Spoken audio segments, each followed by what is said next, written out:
এ খোকা, তোমার তো চেনা চেনা লাগছে। তুমি না ওই পাড়ায় ওই যে ভ্যান চালায় মুকসেদের ফোলা না? বাপ রে বাপ, বাপ চালায় ভ্যান আর নিজের স্টাইল দেখো।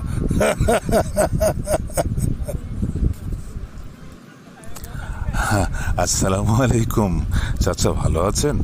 আমি এই ঢাকা ইউনিভার্সিটি থেকে অনার্স মাস্টার্স কমপ্লিট করলাম, এবার বিসিএস দেব। আমার জন্য দোয়া করবেন। আমার বাবা এই সে ছোটবেলা থেকে আমাকে ওই ভ্যান চালিয়ে চালিয়ে এই পর্যন্ত মানুষ করেছে। দোয়া করবেন চাচা।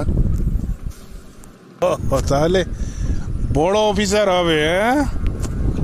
আচ্ছা আচ্ছা, খুদির পেটে ভাত পড়েছে। কালে কালে আর কত কি যে দেখতে হবে। হা হা হা হা, ভ্যান চালকের ছেলে বড় অফিসার। চাচা, আপনি তো জীবনে অনেক মানুষকে এভাবে অপমান করলেন।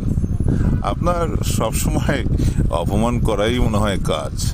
তো একটা জিনিস মনে রাখবেন, আমার বাবা ভ্যান চালক হতে পারে, আমার বাবাকে নিয়ে কিন্তু আমি গর্ববোধ করি। আপনি কিন্তু আপনার একটাও সন্তানকে মানুষ করতে পারলেন না, কিন্তু আমার বাবার ভ্যান চালানোর অর্থ দিয়ে আজকে আমি এই অফিসার হতে পেরেছি। আর শোনেন, আপনি না বললেন যে যুগে যুগে অনেক কিছু দেখতে হবে?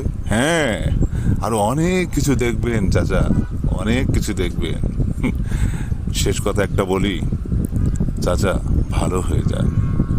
ভালো হইতে পয়সা লাগে না।